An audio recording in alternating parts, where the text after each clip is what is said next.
Mirë, shikues nderuar, jemi rikthyer tashmë në pjesën e dytë dhe në këtë pjesë të dytë për të ndalur sërish tek Irani dhe më pas tek Ukraina kam të ftuar zotin Lutfi Bilali, ekspert i marrëdhënieve ndërkombëtare. Zoti Bilali, ju përshëndes. Përshëndetje. Zoti Bilali, unë do doja të ndalesha tek një shkrim juaj i fundit që keni bërë në rrjetet sociale, ku raportet flasin për vendosjen në gatishmëri të rreth 2000 raketave iraniane të projektuara për të mbytur mbrojtjen ajrore izraelite përmes numrave masiv. Ju si e shihni, është kjo tashmë një strategji reale ushtarake apo më shumë si një mjet presioni psikologjik ndaj Izraelit, por edhe perëndimit nga ana tjetër? Ka indikacione që mund të jetë edhe element psikologjik, apo mund të thëmë kërcënimi i tillë, por besoj që situata ka hyrë në një fazë të re nga bunti brendshëm në Iran, armiku i cili duhet goditet dhe të neutralizohet edhe ai bunt i brendshëm është Izraeli. Dhe mendoj që ato 2000 raketa të përnjëhershme të një kohëshme të goditet të Izraelit, do thotë ka është një realitet. Mendoj këtë ka treguar edhe lufta 12 ditore e qershorit të vitit 2025. Por mendoj që kjo do jetë një situatë jashtëzakonisht e rëndë. Ka indikacione që në 400 kilogram mbetje të uranium mund të jetë të mjaftueshme për prodhimin. Dikun nga ekspertë ndryshëm thua që 9-10 bomba atomike. Dhe kjo do ishte ai rreziku jo vetëm për lidhjen e mesme, por sigurinë e përgjithshme botërore. Sepse në një luftë që bota nuk e di fundin, apo mund ta di fundin se mund të jetë shkatruese. Dhe mendoj që në këtë drejtim kemi një situatë, unë një di që po që se ndodh goditja amerikane në kombinim me Izraelin, Irani do levrohet. Mirë, po kësaj radhe nuk e di si do kaloj Izraeli. Do jetë një goditje fuqishme, e cila mendoj që do jetë jo pak më e dhëshme se sa Iranit për Izraelin. Dhe kjo situatë është jeta komplekse. Ndërkaq, zoti Bilali, strategjia e ngopjes nga analiza juaj synon se të tejkaloj kupollën e hekur duke detyruar kështu mbrojtjen të dështoj për shkak të volumit. Sa e cënueshme është realisht mbrojtja izraelite përballë një sulmi kaq masiv, por edhe të sinkronizuar? Po është vështirë që volumi i tillë i goditjeve bashkarisht me dronet të Shahed të jetë në gjendje një forcë kundërajrore, apo sistemi i tillë kundërajror, sidomos mendoj edhe thardhi amerikan, por arrovtreshi do jetë jashtëzakonisht vështirë. Mos harrojmë, sepse sipas instituteve ekonomike të vetë Izraelit në Tel Aviv, lufta një mujor, dikun po që se do vazhdonte, 12 miliardë i ka kushtuar Izraelit. Një F-35 ora tishme koston $10.000. Dhe kjo brenda dite për llogaritje është bërë dikun 150 deri 200 milion shpenzime. Duke hyrë të gjitha aspektet dhe strukturat që goditen në Izrael, por edhe ato që kanë të bëjnë me ekonominë. Dhe kjo mendoj që do jetë situata me të cilën Izraeli veç ka paralajmëruar dhe përgatitur popullatën, kemi tërheqje edhe stafeve të misioneve diplomatike dhe ambasadave. Mbram gjerman duket kanë arrit një marshut të tillë të largimit të stafit të tyre. Do thot hym në momentet kur çështje orësh apo ditët do kemë episodin e dytë ose pjesën e dytë të luftës Izrael-Iran. Mirë, po kësaj radhe do jetë një situatë dhe një luftë e cila do jetë e pamshirshme.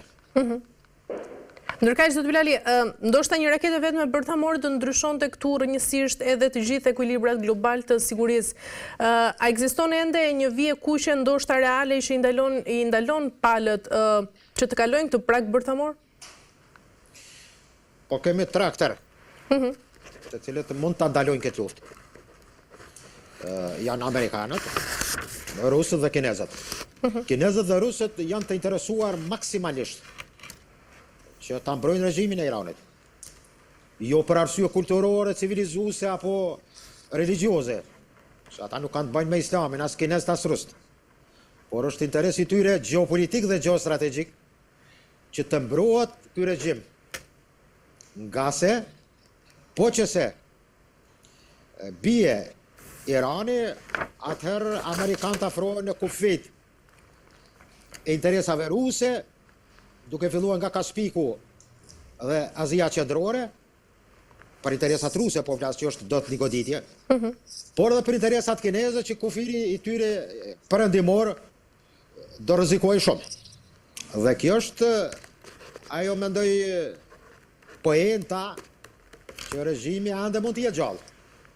Ata kanë filluar manovrat e përbashkëta në brigjet e Afrikës së Jugut, para një jave dikon, rusët, kinez dhe marina e tyre luftarake, dhe kapacitetet e tyre, dhe Iranit, kuptoj. Dhe kjo do jetë ndoshta një mbështetje madhe që regjimi teokratik në Iran të mbijetojë.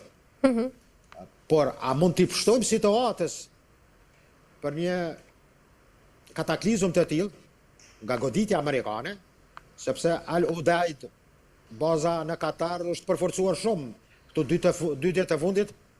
Kemi, mund të thëmë, arritje të kapaciteteve të forcave ajrore amerikane. Mos harrojmë janë 8.000 ushtarë amerikanë në këtë bazë. Qartë. Që nga viti 2001. Dhe është situatë me cilën pastaj do digjet komplet regioni. Dhe kjo mendoj që do jetë situata me të cilën varet shumë nga ajo që Trumpi mund të ashon një anër të keqe dhe të godas. Por inshallah shetë e mirë. Qartë. Zoti Bilali, nga ana tjetër, rezervat bërthamore iraniane ndodhen në lokacione të fshehta dhe të fortifikuara nëntoksore. A ka Izraeli realisht kapacitetin për të neutralizuar këto objekte, pa shkaktuar këtu edhe një luftë rajonale? Shumë vështirë. 1.600.000 km2 ka Iranën. Është situatë të cila nuk dihet në cilat male apo mund të thëmë në tërë kapacitetet që ka nëntoksore që kanë ndërtuar, a do goditën prap nga B2-shi, nga se mendoj që Izraeli nuk e ka kapacitetet u pa edhe me B2-shin në Fordov, pastaj në Sihan, të cilat ka qenë goditje, të cilat i ka kërkuar Izraeli dhe ka qenë një ndihmës e madhe amerikanëve për Izraelin. Sepse mund të thamë në luftën 12 ditore, Izraeli u rrezikua shumë. Se nuk është vend i madh, 27.000 km2, dhe goditjet iraniane ka qenë të rrëmbeshme.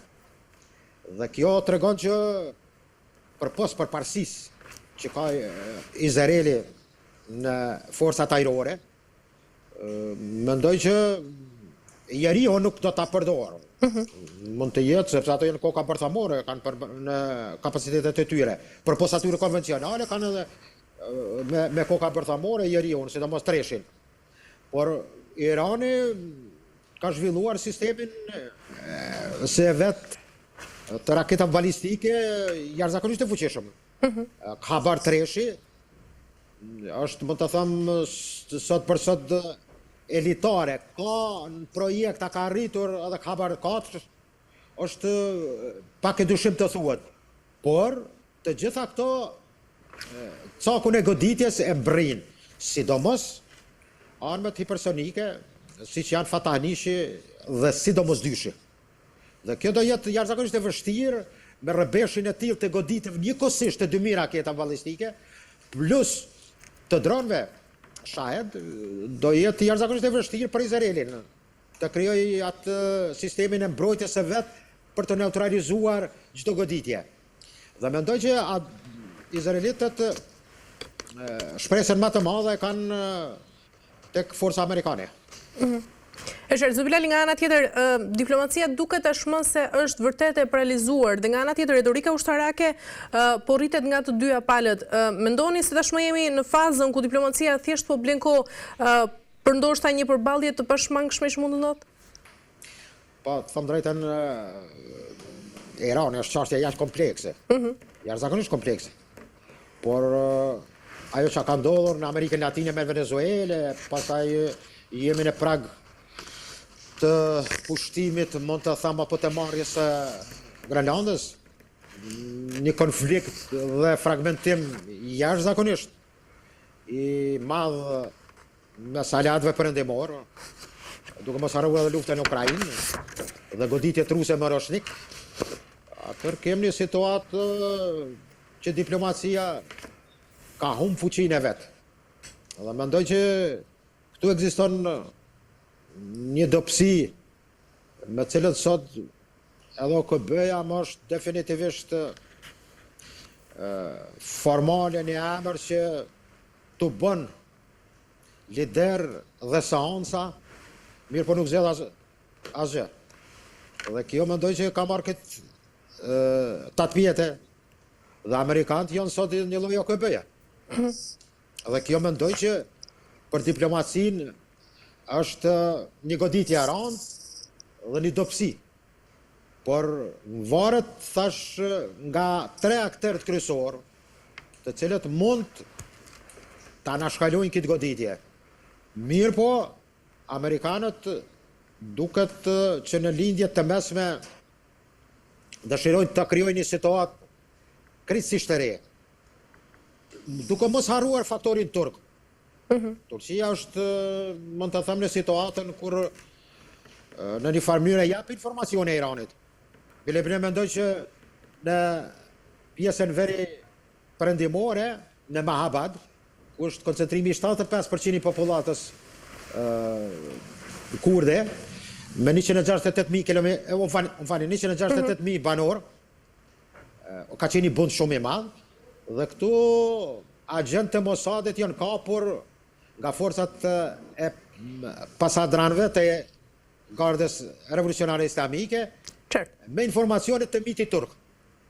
Dhe mendoj që Turqia është interesuar që regjimi në Iran të qëndrojë ende.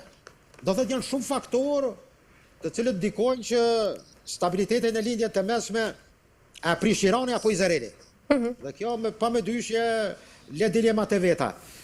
Zonja Zendeli, kemi shumë pyetje të mëdha të cilat janë dilematike, por përgjigjet janë të vështira. Qartë. Mirë, zoti Vlali, nga ana tjetër, në Ukrainë tashmë ku flitet për paqe, por paralelisht po hapen edhe krizat e reja tashmë, si e dim, në Amerikën Latine dhe po rriten dhe shpenzimet ushtarake globale. Mendoni se po zhvendoset konflikti global nga një luftë konkrete, ndoshta drejt një përplasje të përgjithshme për sferën ndikimi? Gjithsesi. Nuk e di a do jetë epicendra katrahurës në Evropë, apo në Indo-Pacor. Këtë kam dilemen. Por tash, si them, ka dalë prioritet që të dyja këto mund t'i zavendësoj Irani dhe lindja mesme. Dhe po që se kemi ndonjë goditje me koka bërthamore, apo me mbushje bërthamore të raketave, atëherë hym në një periudhë cila nuk dihet se ku dina çon. Por Ukraina, e cila është pritur shumë që të ketë një paqë, dhe ato pikat të cilat i ka prezantuar Trumpi, me duket që i kalon tash jo në harres, por në prioritet nuk duken gjokundi. Dhe nuk janë ende paka shumë, nuk tham që janë vjetruar, por kanë mbetur pak anash nga ajo që ka rrjedhur me situatën në Amerikën Latine, sidomos me Venezuelën dhe tash me Iranin. Mendoj që rusët të shfrytëzojnë këtë situatë dhe goditja me Roshnik nuk ka qenë e rastishme.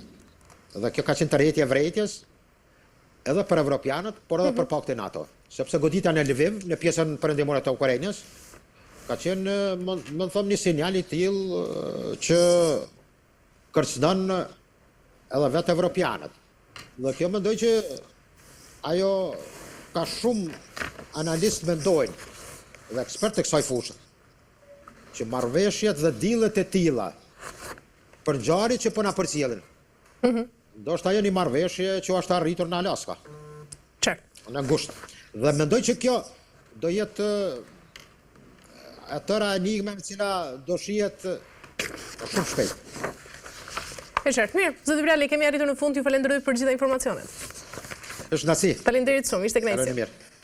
Mirë, të nderuar televizionistët, kemi arritur në fund të këtij programi, do mbyllim këtu për ditën e sotme, bashkë do të shihemi sërish nesër.